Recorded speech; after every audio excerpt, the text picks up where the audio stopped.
পরিপূর্ণ না হইতে আমি উঠব না। তাই আসনে বসে, নির্দিষ্ট আসনে বসে নির্দিষ্ট সংখ্যক হরিনাম পূর্ণ করা। এতে কি হয়? একটা ব্রত, একটা বন্ধন, একটা নিয়মের অধীনে আমি আমাকে আনতে পারি। আমাদের এই শরীরটা অবিদ্যার জাল, শরীর বিদ্যা জাল, জড়েন্দ্রিয় তাহে কাল, জীবে ফেলে বিষয় সংসারে, তার মধ্যে জিহ্বাবতী লোভময় সুদূরমতি, তাকে যেতা কঠিন সংসারে। এই শরীরটা অবিদ্যার জাল। তো এই অবিদ্যাগ্রস্ত এই শরীরটাকে কৃষ্ণোন্মুখী করতে হলে আমাদের অভ্যাসের প্রয়োজন, আমাদের চেষ্টার প্রয়োজন, আমাদের সংযমের প্রয়োজন।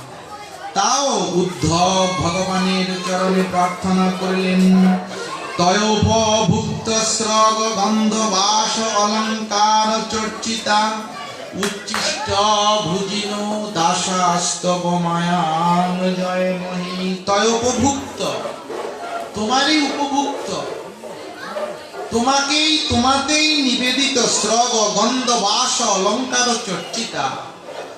গন্ধ, অলঙ্কার, মাল্য, বস্ত্র, উচ্ছিষ্ট ভুজিন দাসাস্তব মায়াং জয় মহি। তোমার উচ্ছিষ্ট ভুজি যদি হতে পারি, তবেই আমরা মায়াকে জয় করিতে পারি। উচ্ছিষ্ট ভুজিন দাসাস্তব মায়াং জয় মহি। যদি তোমার উচ্ছিষ্ট ভুজি হতে পারি, তাহলে প্রভুর উচ্ছিষ্ট কি? কৃষ্ণ নিবেদিত হইলে হয় মহাপ্রসাদ নাম, বৈষ্ণব উচ্ছিষ্ট হইলে হয় মহাপ্রসাদ আখ্যান। শুধু কৃষ্ণ নিবেদিত বস্তুয়ে প্রসাদ না, আর কি প্রসাদ? ওরে কৃষ্ণের অধরামৃত,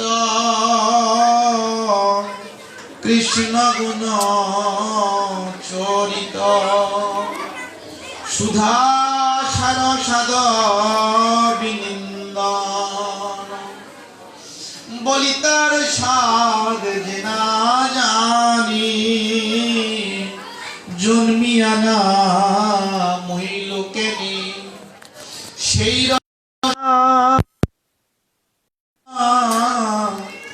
ভেক জিহ্বা সম,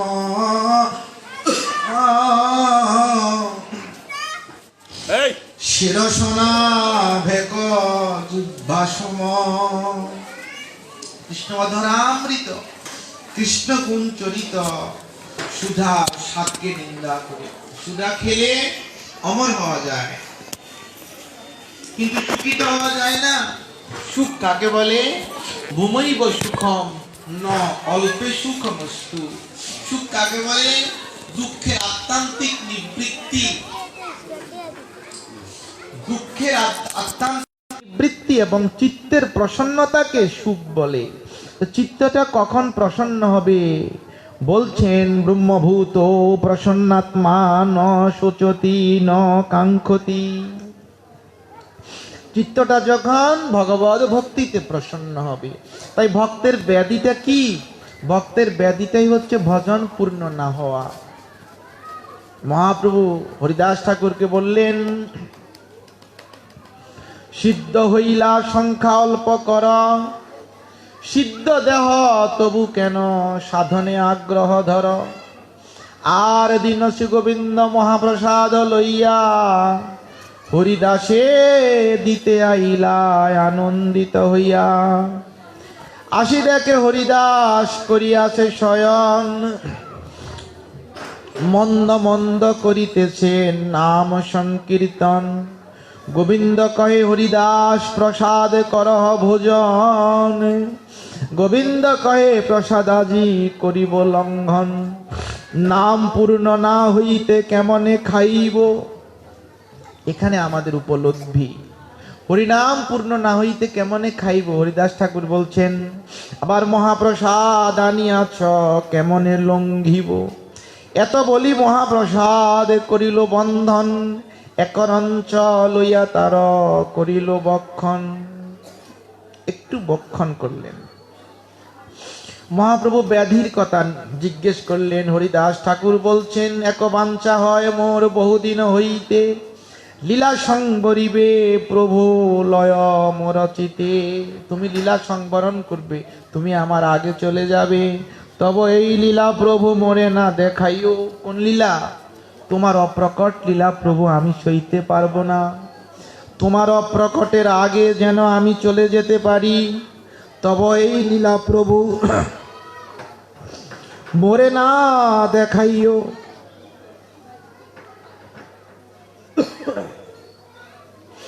তব আগে আমার এই শরীর পারিও, তোমার আগে যেন আমি চলে যেতে পারি।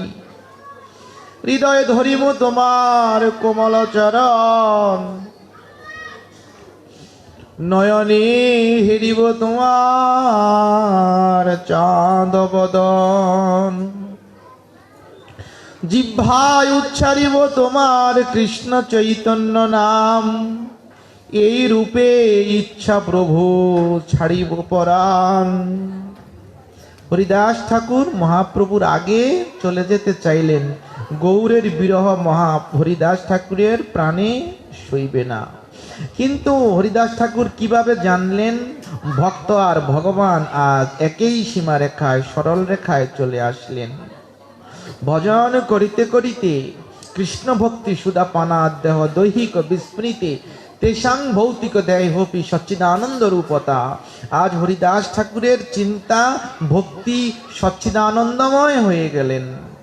মহাপ্রভুর আগে তিনি চলে যাবেন। মহাপ্রভু বলছেন, আমার যত সুখ তোমার সবা লইয়া, আমার যত সুখ তোমার সবা লইয়া। ভগবানের সুখ ভক্তকে নিয়ে। হরিদাস ঠাকুর বললেন, আমা হেন এক ক্ষুদ্র জীব যদি মরি গেল, এক পিপিলিকা মইলে পৃথিবীর কি বাহানি হইল।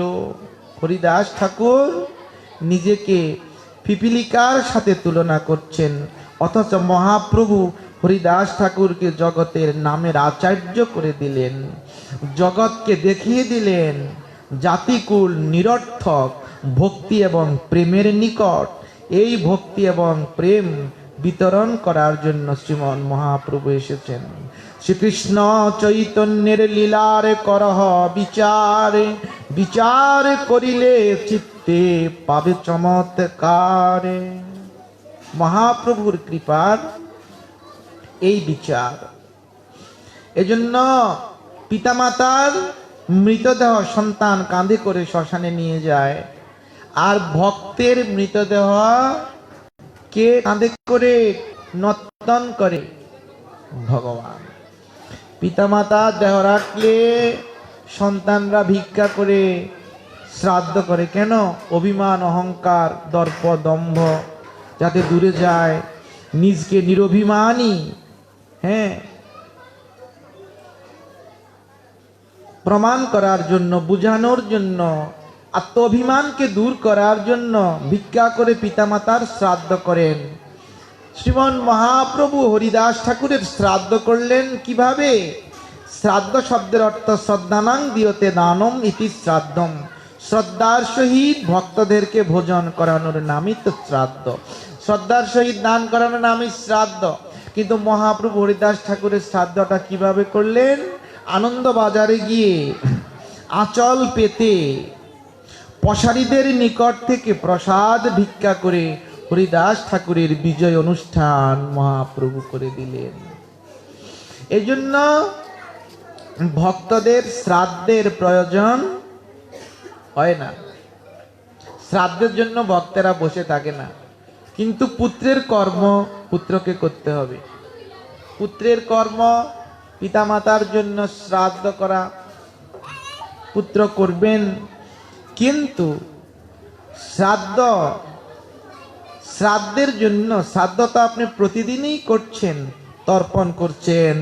ভগবত নিবেদিত তয়োপভুক্ত স্রগ গন্ধ বাস অলঙ্কার চর্চিতা উচ্ছিষ্ট ভুজিন দাসাস্তব মায়ান জয়মহী। মায়া তো আপনাকে স্পর্শই করতে পারে নাই, শরীর অবিদ্যা জাল, অবিদ্যার আবরণ আপনার নিকট থেকে দূরে চলে গিয়েছে। প্রতিনিয়ত গায়ত্রী মন্ত্র জপ, হরে কৃষ্ণ মহামন্ত্র জপ, কীর্তন, মহাপ্রসাদ আস্বাদন করিতে করিতে ভক্তের মধ্যে পতিত পাবনী শক্তি এসে আশ্রয় করেন। তাই শ্রীমন মহাপ্রভু আজ কেঁদে কেঁদে বলছেন, কৃষ্ণ মোরে দিয়েছিল, কৃপা করে দিয়েছিল সঙ্গ, স্বতন্ত্র কৃষ্ণের ইচ্ছা হইল সঙ্গভঙ্গ। হরিদাস ছিল পৃথিবী শিরোমণি, তাহা বিনা রত্ন শূন্য হইল মেদিনী। এজন্য ভক্ত যখন চলে যায় তখন এই পৃথিবীটা রত্ন শূন্য হয়ে পড়ে। ভগবানের সুখ ভক্তকে নিয়ে, ভক্তের সুখ ভগবত কথা অমৃত নিয়ে। তাই প্রয়াত মাতৃদেবী, প্রয়াত মাতা যিনি ভগবত ধামে গিয়েছেন, তিনি নিত্য নিরবচ্ছিন্নভাবে ভগবত সেবা সুখানন্দে সেখানে থাকুক। আমরা রাধা মাধব নিতাই গৌরে রাঙ্গার আতুল চরণে এই প্রার্থনা জ্ঞাপন করে মধ্যাহ্নকালীন সকলেই অপেক্ষা করছেন ভোগরাগ অন্তে প্রসাদ পাওয়ার জন্য, সকলেই অপেক্ষমান।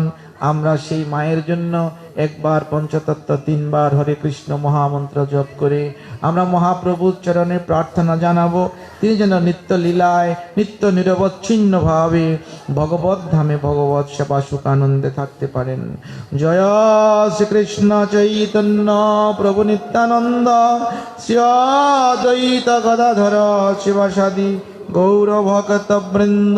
হরে কৃষ্ণ কৃষ্ণ কৃষ্ণ হরে হরে, হরে রাম রাম রাম হরে হরে, হরে কৃষ্ণ কৃষ্ণ কৃষ্ণ হরে হরে, হরে রাম রাম রাম হরে হরে, হরে কৃষ্ণ কৃষ্ণ কৃষ্ণ হরে হরে, হরে রাম রাম রাম হরে হরে।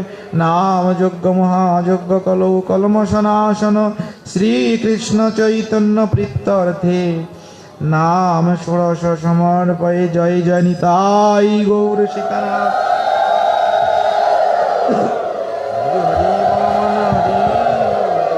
জয় নিতাই, জয় গৌর। শুধু